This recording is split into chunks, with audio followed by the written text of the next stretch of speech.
A esta hora, el encuentro que esperabas. Encuentro con la ciencia con Modesto Montoya. Gracias amigos por estar en un nuevo encuentro con la ciencia. Hoy día es un especial día de respiración científica. No mucha política aquí. Estamos con Marco Rivera, doctor en geología. Es egresado de la Universidad de San Marcos, luego ha estado en Clermont-Ferrand, en Francia, haciendo un doctorado en geología, experto en vulcanología, que nos va a hablar todos los secretos de los volcanes.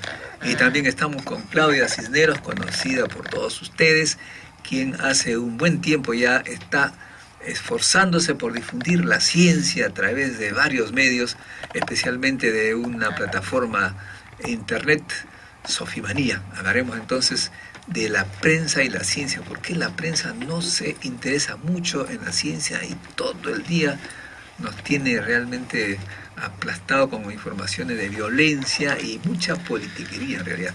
No política, sino politiquería. Conversemos entonces con Claudia, que nos cuente cómo empezó este cariño por la ciencia, por la difusión de la ciencia, que te veo muy activa, que nos das informes que me impresiona bastante, porque nosotros los científicos a veces no tenemos el tiempo para hurgar en el mundo y tú nos refrescas. Muy buenos días, Modesto, muchas gracias por invitarme.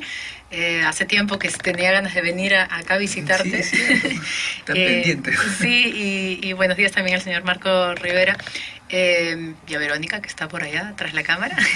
Y a todos ustedes que escuchan este programa, que es uno de los pocos espacios dedicados a difundir ciencia y sobre todo a difundir formas de entender la ciencia, ¿no? Que es también mi objetivo con la página web que yo tengo, ¿no? Es cómo acercar la ciencia que está presente en todo lo que hacemos, comemos, vestimos, usamos todos los días a la gente, ¿no? ¿Cómo empezó esto? Pues yo creo que desde siempre, ¿no? La materia prima es la curiosidad que todos tenemos desde muy pequeñitos, que es inherente al hombre, inherente a la raza humana, ¿no? Esta curiosidad por saber, conocer, explorar, cuestionar. Claro, pasa que algunos crecen y el sistema de algún modo se encarga de borrar, ¿no? O de eliminar esa curiosidad o ese pensamiento crítico, cuando debería ser lo contrario, ¿no? Debería más bien de exaltarlo. Mi padre, Eduardo Cisneros Miranda, que en paz descanse, también me inculcó desde muy chica este amor por el saber y por el conocer las cosas y el funcionamiento de las cosas.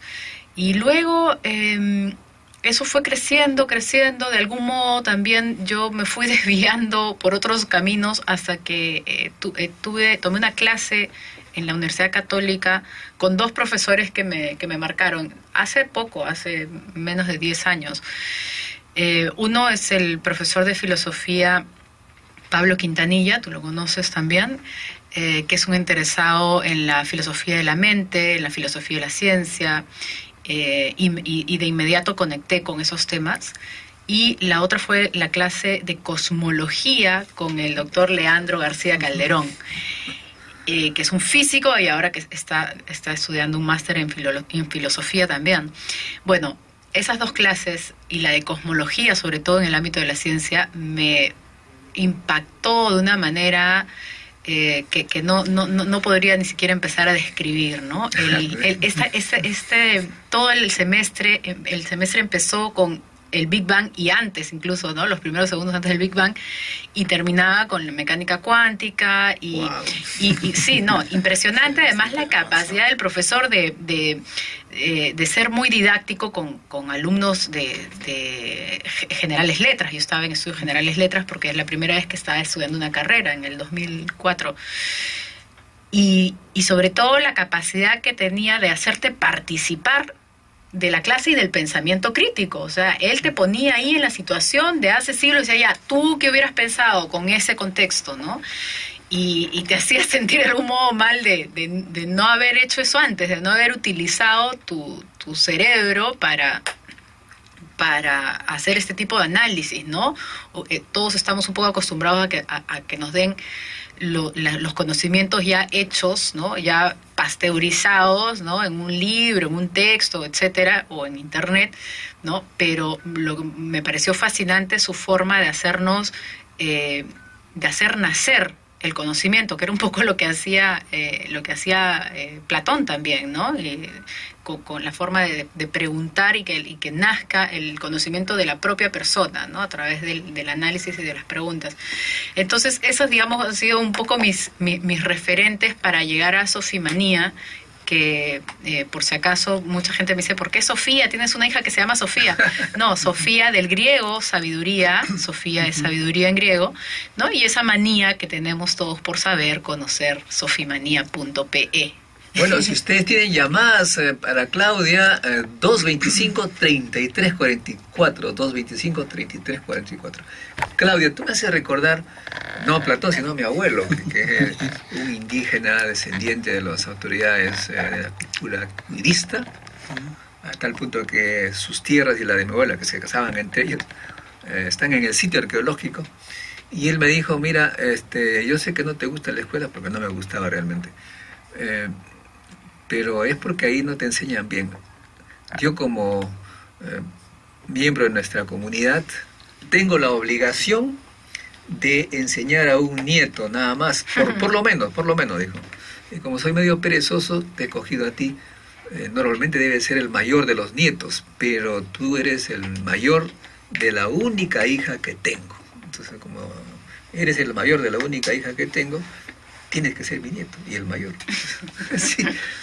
Y empezó una formación de 3 años a partir de los 8. Y como tú dices, ¿no? Solamente te voy a enseñar a observar y a pensar. Primera pregunta, dibújame la luna. Ajá. Cuando está media llena. Yo la dibujé como todo el mundo y me dijo, pero ¿por qué me la dibujas así? Es que leí un libro. ¿Cómo no me dice que no te gustan los libros? Tienes que observar. Y cuando observé la luna, en las sierras, 3.600 metros sobre el nivel del mar en Salpo, vi que efectivamente no era la luna que yo había dibujado. Porque la gente la dibuja una D, ¿no? Uh-huh. Paradita. Pero cuando la vi, no estaba vertical, sino que estaba media echadita. Media echadita. Pero tuve que observar, ¿no? Y luego me comenzó a hacer preguntas cuya respuesta se encontraba observando. Por ejemplo, ¿a qué hora se acuesta, se pone en el mar la luna llena? ¿A qué hora se pone en el mar la luna llena? Como el sol. Entonces, había que observar. Lo primero, le dije un horario, medianoche. No, estás mal, tienes que observar. Y me pasé un mes observando, les aconsejo hagan eso. Y hacía una serie de preguntas solamente con la luna para empezar.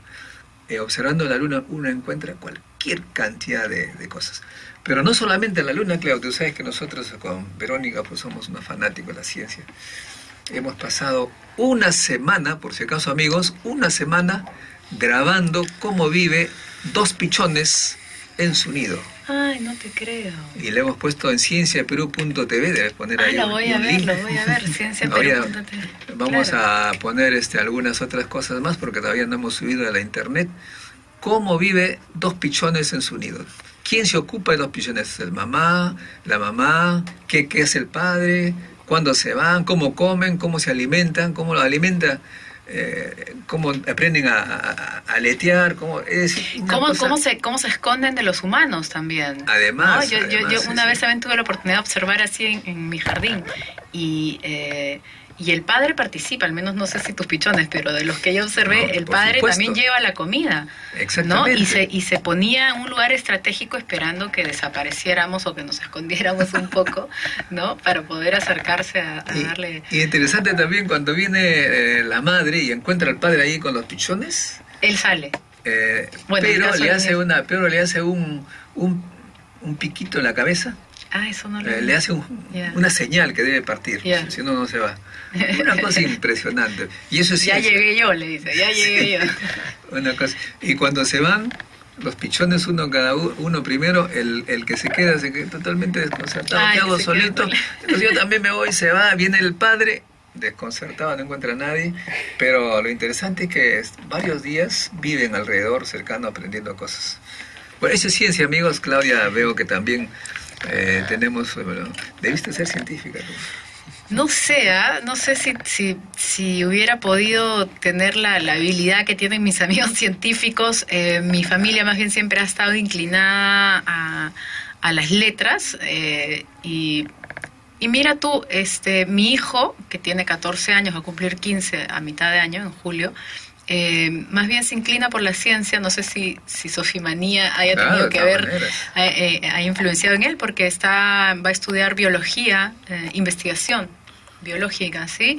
Entonces, y le encanta también la filosofía y todo eso, pero él ha decidido estudiar biología, ¿no? Y lo veo que se esfuerza mucho, ¿no? Nuestras familias más bien han sido de letras, no muy hábiles, ¿no? en los números, y creo que para ser un buen científico hay que manejar muy bien los datos y los números, ¿no? Somos muy distraídos nosotros para eso.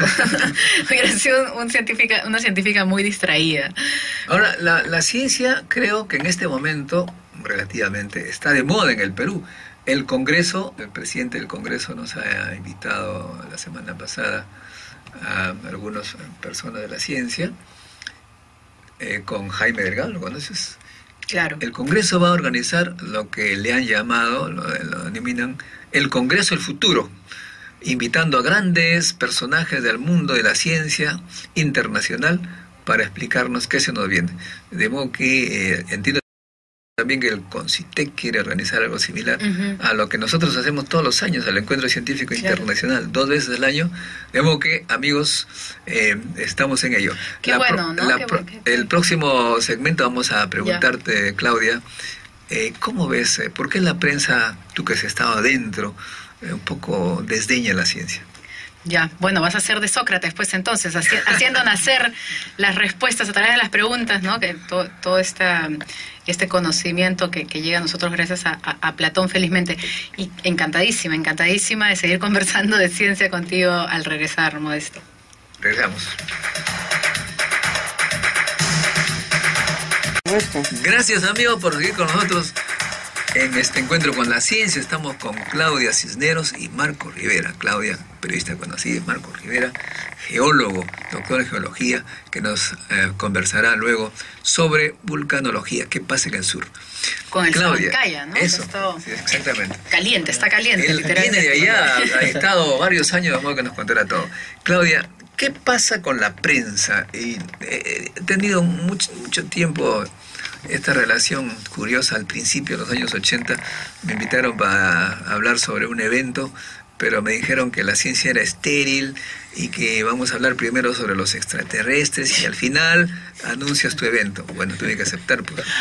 Y ahora ha cambiado un poco, pero ¿cuál es, tú que has estado adentro, qué pasa cuando hay una noticia científica y una noticia de revocatoria, por ejemplo? Bueno, evidentemente los temas de coyuntura, sea político o de otra índole, siempre van a mandar en un centro de información, ¿no? Lo de coyuntura es, por decirlo así, lo urgente, lo que está pasando en ese momento, que no es necesariamente lo importante, ¿no? No es lo más importante, sino lo más urgente, ¿no? Lo que está en la actualidad palpitante en ese momento. Entonces, un poco que esa es la línea de todos los informativos. Ahora, sucede que a veces hay informaciones de actualidad científica que entran en competencia con informaciones de actualidad política, ¿no? Por ejemplo, y esto acaba de suceder esta semana, el nombramiento del nuevo Papa. Mientras nombraban al nuevo Papa, ese mismo día se estaba inaugurando ALMA, el telescopio ALMA en Chile, en el desierto de Atacama. Y de hecho yo escribí mi columna acerca de eso porque me parecía inverosímil, ¿no?, que las cadenas noticiosas del mundo trataran la noticia del Papa como si fuera la noticia más importante del planeta, que bueno, no le resto importancia al peso político que tiene la Iglesia Católica, etcétera, etcétera. Pero creo que hay mucho de ignorancia en general, no voy a decir solo en la prensa, o sea, en el público en general, por la forma en que todos hemos sido mal educados, ¿no?, en el sistema escolar, etcétera, de la importancia que tiene la ciencia en nuestras vidas. Entonces, eso impide que se sopese y que se tome una buena decisión en cuanto, oye, ¿qué es lo importante? Claro, si tú no conoces por qué ALMA es importante, no le vas a dar pues un buen espacio, ¿no? Vas a decir, sí, inauguraron un telescopio, qué bien, aplausos, está en el bloque tercero, ¿no? Segundo, tercero, lo pongo en el titular, pero evidentemente lo del Papa es más llamativo y noticiosamente para mucha gente, ¿no? Entonces, creo que por ahí nace un primer obstáculo, ¿no?, que es la ignorancia acerca de la importancia de la ciencia en las cosas de nuestra vida cotidiana y en las cosas del futuro de la especie, ¿no? O sea, creo que mucha gente, por este defecto, creo yo, de educación, no tiene las herramientas para sopesar qué cosa termina siendo lo más importante, ¿no? Porque al fin y al cabo la Iglesia Católica sí tendrá un peso, etcétera, pero también, digamos, hay un porcentaje de católicos practicantes que no es pues no es la mayoría del mundo, ¿no? O sea, entonces, en cambio, por ejemplo, ALMA, ese telescopio, el más grande, el más potente, ¿no?, del planeta, del universo, si quieres, de lo que conocemos del universo hasta el momento, sí es algo cuyos conocimientos, los conocimientos que nos permita extraer de sus observaciones va a impactar a toda la especie, ¿no? Entonces, creo que un primer problema es ese, ¿no? El problema de la ignorancia, de la importancia de la ciencia y de la implicancia de la ciencia en nuestro presente y en nuestro futuro, ¿no? Y también los políticos tienen ese mismo problema. La gran mayoría, no todos, claro, ignoran la ciencia, ¿no? Y sus decisiones, sus propuestas, tienen un peso tal vez allí donde no debería ser siempre. Por ejemplo, ellos quieren que los científicos se dediquen exclusivamente a resolver problemas concretos del momento, de corto plazo. Claro, que les dé réditos, ¿no? Así es. Y entonces, algo que pueda salir en la foto y decir esto, ¿no? Lo que no saben es que las grandes revoluciones que incluso han tenido impacto económico y social han sido investigaciones básicas. Todo está, por ejemplo, hablemos tú hablabas de cosmología. Tenemos el telescopio Hubble. Querían saber cómo era el universo hace pues miles de millones de años y tenían que observar con un telescopio. Esa fascinación de los científicos los lleva a tratar de inventar aparatos, instrumentos que les permita ver más allá de lo que normalmente se ve. Y para ello tuvieron que inventar este dispositivo que traduce la luz a señal digital para la computadora. O sea, el motivo era ver el universo. Y finalmente tuvieron que inventar algo que está ahora por todos lados, las cámaras digitales. Y la cantidad de dinero que se ha ganado por ese invento, pues es miles de veces más de lo que se gastó. Claro. De modo que, como dijo un filósofo chino, no enseñes a la gente, si tú quieres que construyan barcos o embarcaciones, no las enseñes a hacerlos, sino muéstrales lo fascinante que es el mar, el océano. Y van a encontrar la forma de construirlos, claro, claro. Bueno, y otro problema también, Modesto, es el hacer noticias fáciles, ¿no? O sea, de fácil y rápido impacto, así como tú hablas de los políticos que quieren el fácil y rápido impacto de la ciencia, en prensa también sucede mucho, ¿no? Y no solamente con respecto a la ciencia, con todo, ¿no? O sea, necesitas, entre comillas, ¿no?, la gente que toma las decisiones cree que se necesita impactar de manera rápida y fácil. Entonces, claro, prefieres presentar un tema que sabes que va a tener un impacto inmediato en la gente, ¿no?, antes que un tema que quizás presentado de otro modo, con otro ángulo, más crítico, no apele tanto al asombro, ¿no? A esta cosa, no sé, por hablar de ovnis, como tú decías hace un rato, ¿no? O sea, cualquier periodista sabe que si pone una noticia de ovnis, eso genera tal curiosidad y asombro y ganas de saber la gente y de especular y de hablar, que el rédito es inmediato, ¿no? Pese a que se está contribuyendo pues a la ignorancia de la gente. Eso en verdad no lo toman mucho en cuenta, cuando sería mucho más interesante, por ejemplo, agarrar el mismo tema ovnis, ¿no? Pero hacer un programa de base científica con respecto a vida extraterrestre, vida en el cosmos, qué programas existen, SETI, qué sondas, qué instrumentos hay desplegados en el universo, que el hombre ha desplegado para hacer este tipo de investigaciones. En fin, abordarlo desde un punto de vista de pensamiento crítico, que sería, digamos, lo educativo, si quieres, para la gente, pero costaría un poco más de esfuerzo, costaría poco más de tiempo para que la gente se conecte con esto, pero yo creo que al final se lograría el mismo efecto de asombro, ¿no? Añadido a que les estás enseñando algo y que la gente siempre se siente contenta y satisfecha de aprender algo. Y eso yo lo veo, bueno, lo debes ver tú con la difusión que haces, lo veo con Sofimanía. A la gente le encanta sentir que sabe un poco más, que sabe un poco mejor, ¿no? Entonces, ese es otro problema, desgraciadamente, y también un problema que no quiero dejar de mencionar, que es el problema comercial, ¿no? Muchas veces, ¿por qué se hace esto de tener un rédito inmediato? Porque se necesita inmediata sintonía para que se sostenga ese programa, o las ventas de un periódico, etcétera, etcétera.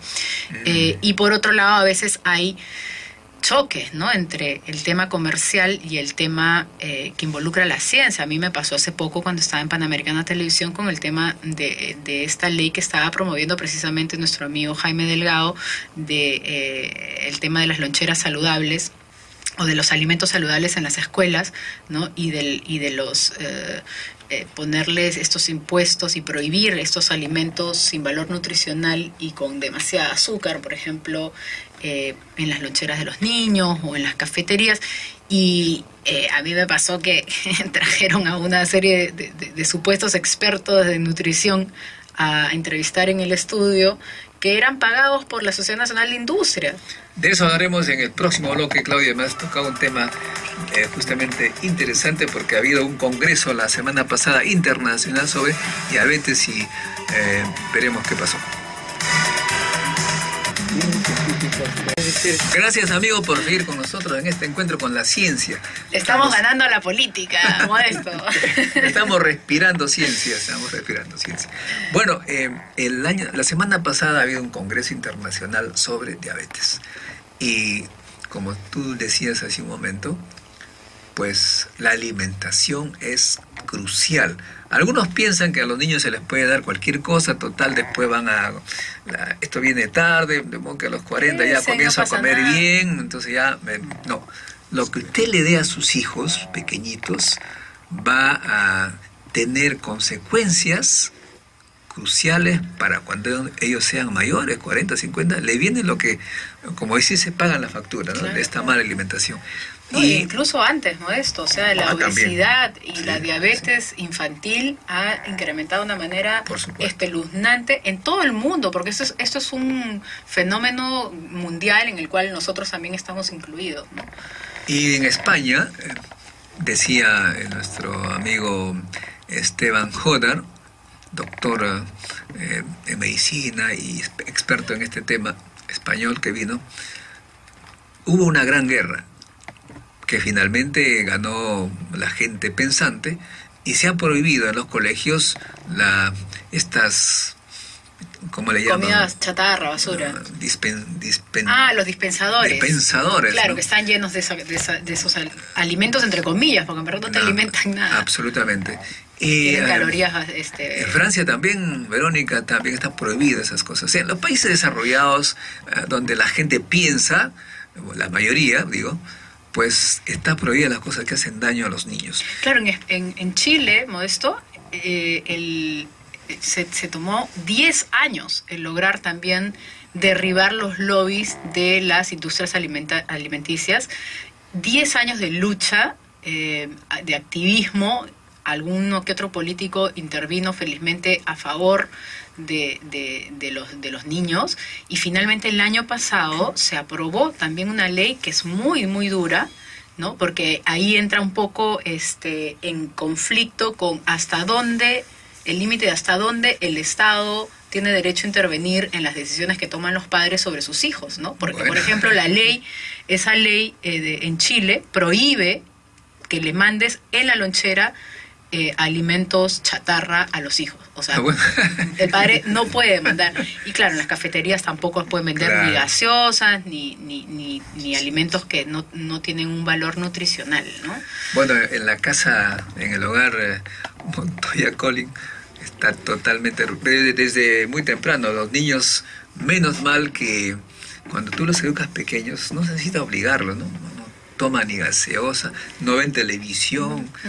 Bueno, mis hijos igual, y te digo que al comienzo sí, con mi hijo mayor me costó un poco porque él era... Ya estaba un poco... Sí, era medio dragoncito como yo había sido de chiquita, pero mira, ahora tiene 14 años y justo ayer pasábamos por una de estas esquinas donde hay Kentucky, esto, el otro, y le digo, hijo, tú con tus amigos no vas, ¿no? A esos sitios, porque claro, conmigo no va, obviamente, ¿no? Me dice, no, mamá, o sea, por él mismo, ni siquiera, o sea, él se cuida, él pide agua cuando vamos a comer a algún lugar. En mi casa solamente se hace o limonada, o jugo de maracuyá, o agua, y ya tienen esa costumbre. Mi hija no le gustan las gaseosas, tiene 5 años, jamás ha tomado una, no le provoca, no le gusta. Y comemos muy poco en azúcar, en nivel de azúcar, de sal, etcétera. Y claro, al comienzo puede ser que les cueste un poco cuando van a otros sitios donde se ofrecen estas cosas, ¿no? Pero mi hija, de hecho, cuando va a los cumpleaños igual se quiere comer todo, ¿no? Pero se acostumbra de lunes a sábado, ¿no? A que se come así, y así está bien. Me acuerdo que vinieron unos familiares en Mancha de Estados Unidos a casa. Y Verónica trajeron todas esas cosas Verónica le sirvió pues la comida, ¿no? La cena. Sal, pedían todo. Ketchup. Los gringos que comen todo ketchup. Salsa barbecue. Claudia, ¿qué te parece si ahora conversamos de los volcanes? Oye, sí, esa situación ha estado preocupante para algunos. Es un experto, además, es doctor en geología en la Universidad de Clermont-Ferrand de Francia. Caramba. Y ha vivido allá. Bonjour. Viene de Tarma, mira, pero se fue a Arequipa porque ahí están los volcanes. Cuéntanos, ¿cómo fue tu partida a Arequipa? Buenos días, Modesto. Buenos días, Claudia. Buenos días también, Verónica. Gracias por la invitación. Bueno, sí, como comentaba Modesto, yo soy originario de Tarma. Vine acá a cursar estudios de geología porque, bueno, mi padre trabajaba en la mina. Entonces, bueno, por influencia de él, quería que yo trabajase también en la mina, ¿no? Entonces, ahí estaba la plata. Ahí estaba la plata, desde luego. Entonces hice mi carrera en la Escuela de Geología en San Marcos. Al terminar, encontré a un grupo de franceses que estaban haciendo estudios sobre los volcanes del sur, en el Mist y Lubinas. Entonces fue con ellos quienes me enrolé para trabajar en estos temas. Y bueno, entonces ahí hice carrera, inicié desde el año 98 y hasta la actualidad sigo trabajando en volcanes. Actualmente trabajo en el Instituto Geológico Minero y Metalúrgico. Nosotros tenemos una sede en Arequipa. Allá somos alrededor de 14 personas, entre geólogos, vulcanólogos, geofísicos, geodestas, geoquímicos, que estamos trabajando sobre los volcanes. Allá realizamos básicamente tres tipos o tres actividades, ¿no? Lo uno es lo que es geología y evaluación de peligros. El otro tema es monitoreo volcánico y el otro tema es difusión de la información hacia la población y autoridades. Entonces, en el primer punto, que es geología y evaluación de peligros, nosotros efectuamos estudios, estudios científicos para ver cuál ha sido el comportamiento de los volcanes en el pasado. Y en base a eso tener información y poder hacer mapas de peligro para prever erupciones futuras. ¿Y cuál es la situación actual de Sabancaya en ese sentido? Bueno, entonces el segundo aspecto, el segundo punto que les iba a comentar es respecto al monitoreo volcánico. Entonces en ese tema estamos monitoreando los volcanes activos. Discúlpame primero que nada. Sí, claro. En el sur de Perú tenemos 7 volcanes. 7 volcanes activos que han presentado erupción al menos los últimos 500 años. Ya.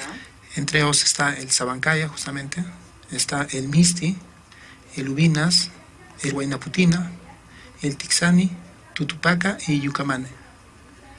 ¿Sí? Ahora, ¿cómo es que, para que comprenda la gente que nos escucha, qué es un volcán? ¿Cómo? Claro, ¿y qué significa que esté activo? ¿Cuánto tiempo puede estar activo sin...? ¿Qué ser activo y no ser activo? Entonces, un volcán es un centro de emisión de productos que vienen del interior de la Tierra. ¿Sí? Si bien es cierto, la actividad volcánica que tenemos en el sur está ligada directamente al proceso de subducción. Este mismo proceso que genera la actividad sísmica también va a generar la actividad volcánica. Hay esta placa, la placa Nazca, que por debajo del continente... Sí, subduce y va a generar... ¿Subduce qué significa? ¿Empuja? Empujas, se introduce bajo el continente y a profundidad se va a generar los magmas que van a ascender a la superficie. El magma del centro de la Tierra. De la parte superficial casi de la Tierra. Claro. Viene del mar. Viene del mar y penetra, y la fricción que tiene por debajo, esa fricción, así como uno frota la mano, se frota la mano, un calor allí que se genera tremendo. Tremendo. Entonces se generan los volcanes. Y estos volcanes lo tenemos pues alrededor del Círculo de Fuego del Pacífico, al menos similar a lo que tenemos en el sur, ¿no? Ahora, bueno, también que la gente comprenda que el calor que se genera por este choque, siempre las cosas calientes suben, ¿no?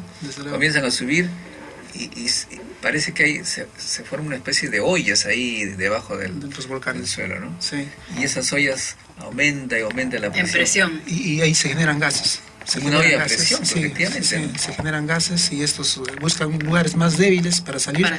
Y justamente en el sur, donde hay presencia de fallas, de fracturas bien profundas, ahí favorecen para el ascenso de material del interior. Pero se ve además que en algunos casos, antes de erupcionar, se ve que crece una montañita, ¿no?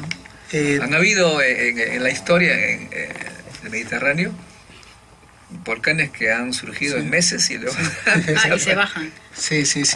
La actividad volcánica en realidad es variable en cada contexto, diferentes contextos. Regresamos con este tema del vulcanismo en el Perú.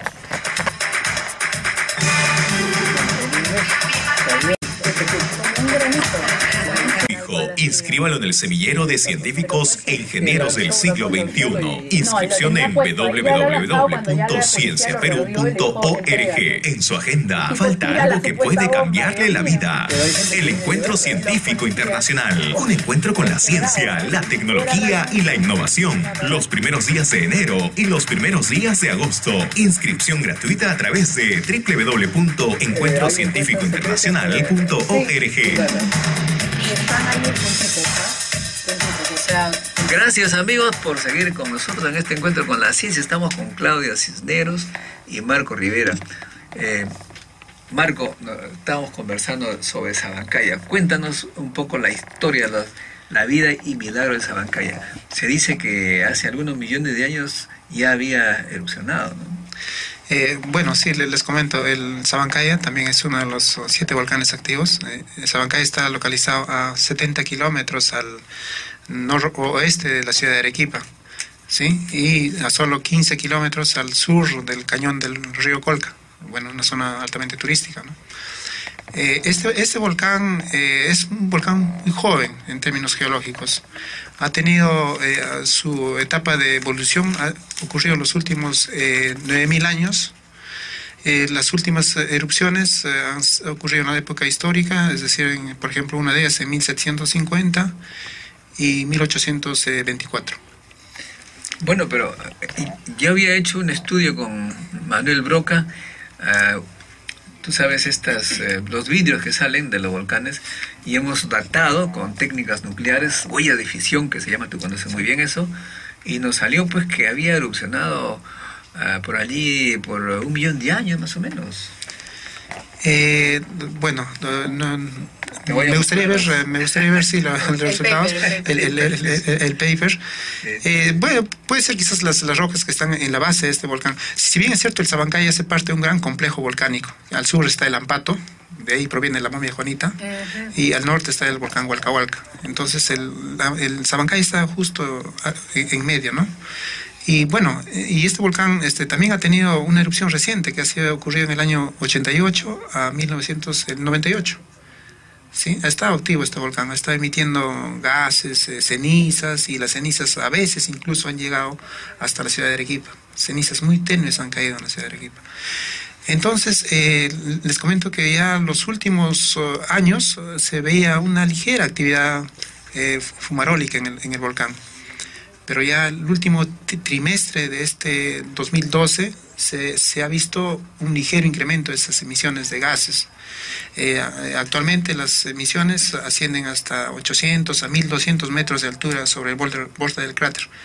Bueno, el Sabancay está localizado, la cumbre está a 5900 metros sobre el nivel del mar, ¿no? Entonces sigue generando todo el tiempo gases. ¿Te puedo preguntar algo? Sí, o sea, ustedes, ¿con qué monitorean, si lo puedes decir en forma sencilla, y sobre todo, cuáles son las etapas, porque estás hablando de gases, de fumarolas, en las que ya ustedes saben que puede venir una erupción, no sé cómo se le llama, total, claro, ¿no? Ya de lava. Claro, erupción paroxismal.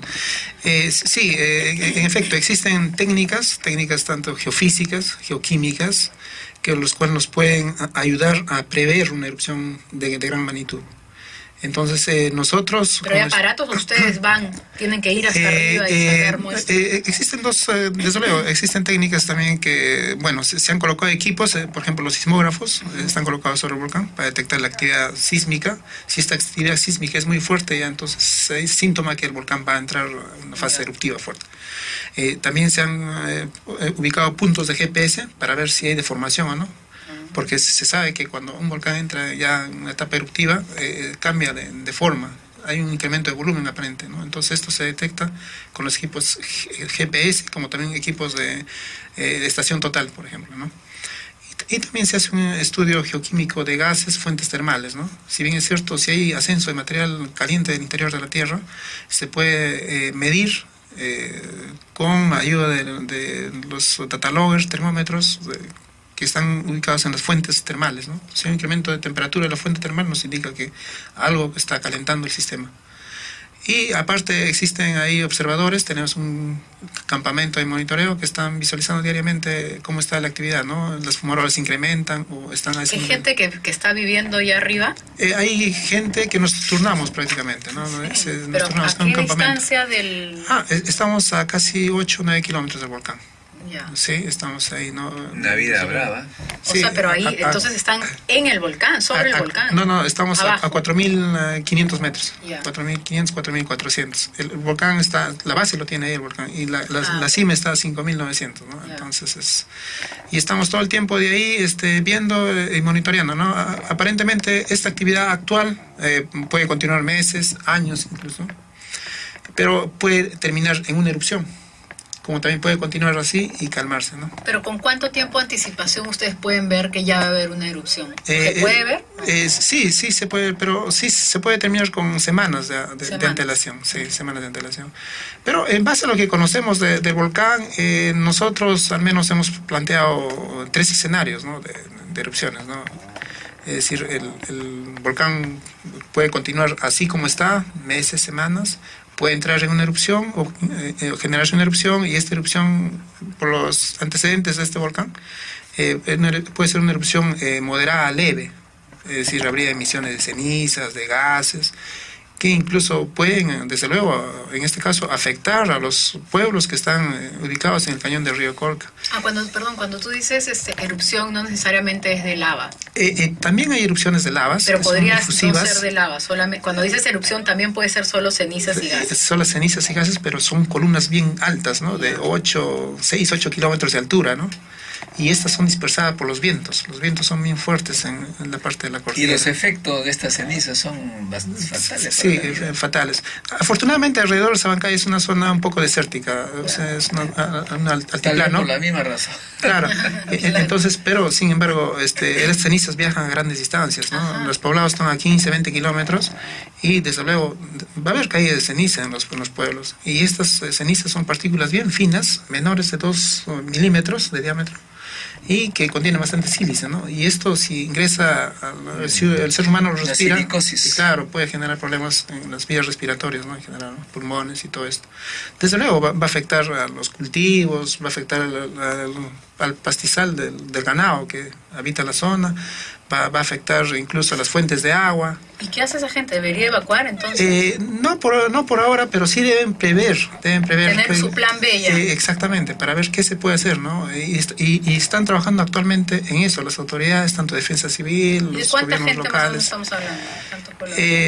Bueno, desde luego ahí habitan más de 30.000 personas en todo lo que es el Valle de Río Colca, ¿no? Entonces, y tú dijiste 3 escenarios, te cortamos.